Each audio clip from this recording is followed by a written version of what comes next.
Have you ever felt like your words aren't truly being heard, or that, despite your best intentions, conversations seem to hit a wall? We've all been there. Communication isn't just about talking, it's about connection. In today's video, we're diving into mindful communication techniques that can transform the way you relate to your partner, friends, family, even colleagues. From active listening to the subtle art of empathy, you'll discover actionable tips to make every word count and every connection stronger. So grab a pen, a cup of tea, or just an open mind, and let's unlock the door to better, more meaningful conversations. You know those conversations where you walk away feeling like you weren't heard at all? It's like you were speaking but your words just evaporated into thin air, like you were talking to a brick wall and no matter how hard you tried, you just couldn't get through. Or maybe even worse, like the other person just wasn't really there. Their body was present but their mind was miles away. Yeah, we've all been there. It's a frustrating and isolating experience. Miscommunication like this happens to all of us, and it's often because we're not fully present. We're physically there but our minds are elsewhere. We're thinking about a million other things. That text we need to send, what's for dinner, that thing we forgot to do earlier, our attention is scattered, our minds are racing a mile a minute, and the person right in front of us, well, they can feel it, can't they? They sense that we're not truly with them.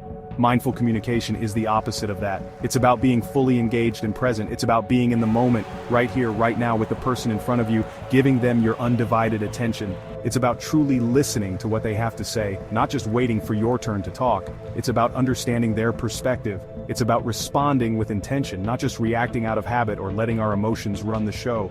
Thoughtful responses create meaningful dialogue. And you know what?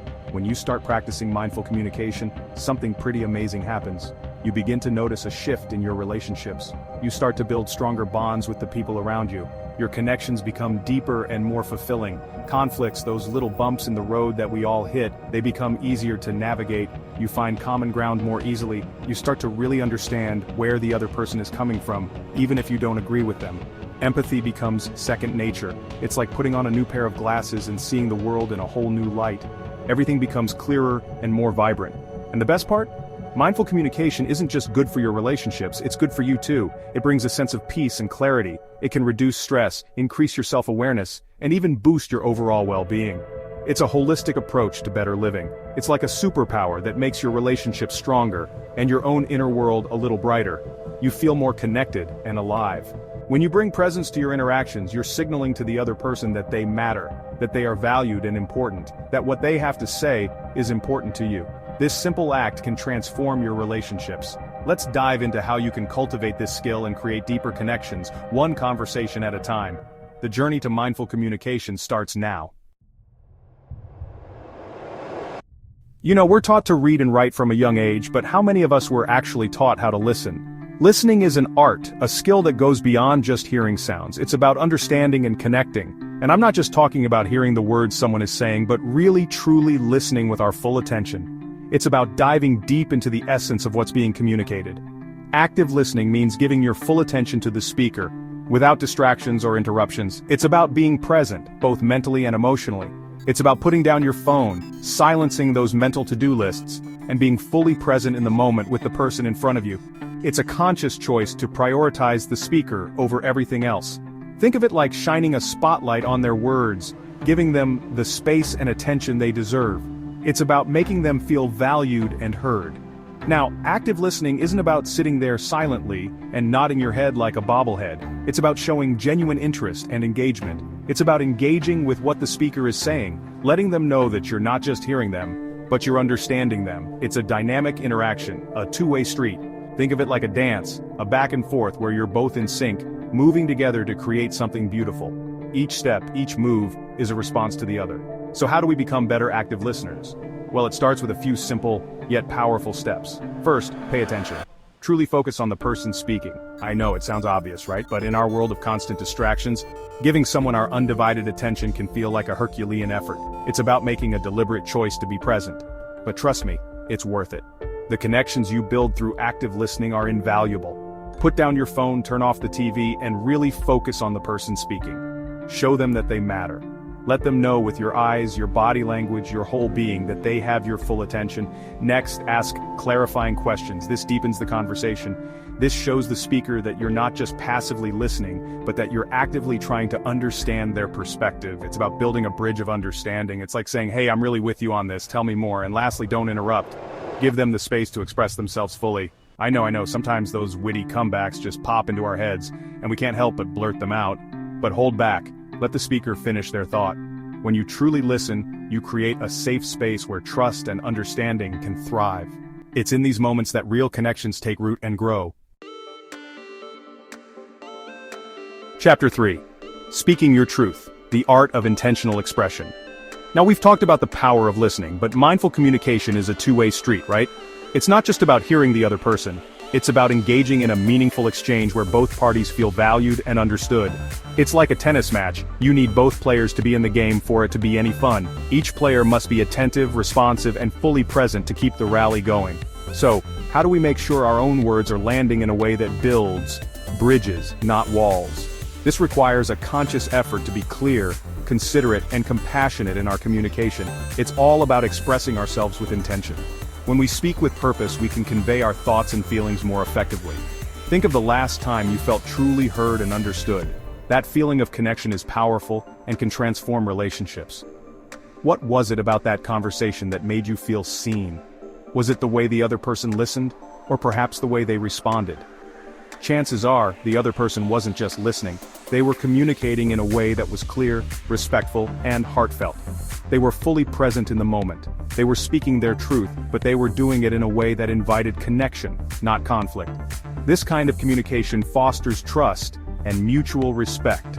One of the most important things to remember when it comes to intentional expression is to use I statements. This helps to take ownership of your feelings and experiences. Instead of pointing the finger and saying, "You always do this," or "You never do that," which can make the other person feel defensive, try shifting the focus to your own experience. This can help to de-escalate potential conflicts and open up a more constructive dialogue. Say something like, "I feel hurt when," or "I need." This approach encourages empathy and understanding from the other person. This subtle shift in language can make a world of difference in how your message is received. It can turn a potential argument into a meaningful conversation. Another key aspect of intentional expression is being mindful of our nonverbal communication. Our body language, tone of voice, and facial expressions all play a crucial role in how our message is perceived.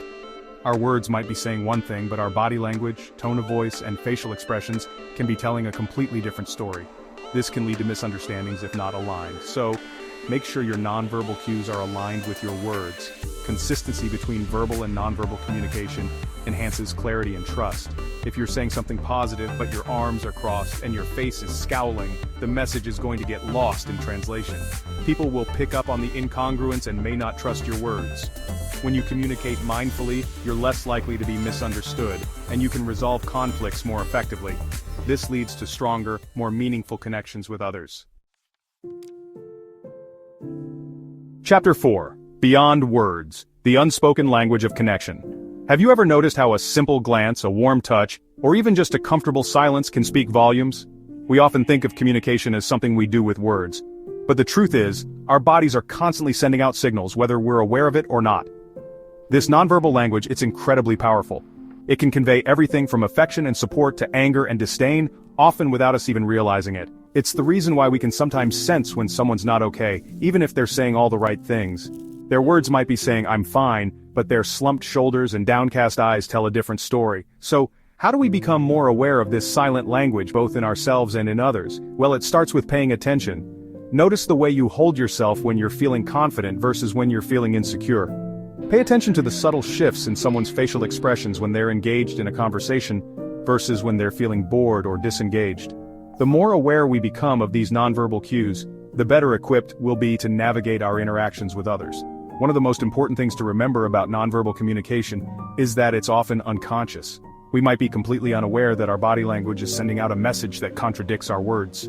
By becoming more aware of our own nonverbal cues, we can start to align them with our words, creating a more congruent and authentic message. Chapter 5. Weaving It Together, Mindful Communication for Stronger Bonds. We've covered a lot of ground today, haven't we? From the power of presence to the nuances of nonverbal communication, it's clear that mindful communication is more than just a set of techniques, it's a way of being. It's about showing up for our interactions with intention, curiosity, and a genuine desire to connect. It's about creating a space where both people feel heard, seen, and understood. Think of it like building a house. Active listening is the foundation, the solid ground on which everything else is built. Intentional expression is the framing, the walls that give the house its shape and structure. And nonverbal communication, well, that's the paint, the furniture, the little details that make the house a home. When we bring all of these elements together, we create something truly special. We create relationships that are built on a foundation of trust, respect, and understanding. Relationships that can weather life's storms and come out stronger on the other side. Now, I know what you might be thinking. This all sounds great, but I'm not perfect. I'm gonna mess up sometimes. I'm gonna get distracted. I'm gonna say the wrong thing. I'm gonna completely miss the mark. And you know what? That's okay. We all do. We're human, not robots. The important thing is that we keep trying, that we keep practicing, and that we give ourselves grace when we fall short. So go out there, be present, listen deeply, speak your truth, and watch your relationships blossom. Well, folks, there you have it. Mindful communication. It's not just about talking, it's about building those bridges of understanding, one conversation at a time. And you know what? I truly believe that if we all made a little more effort to be present, to really listen, and to speak our truth with kindness and compassion, the world would be a much brighter place. So, what are you waiting for? Go out there and make some magic. I'll be right here, cheering you on every step of the way. And don't forget to like, comment, and subscribe for more content.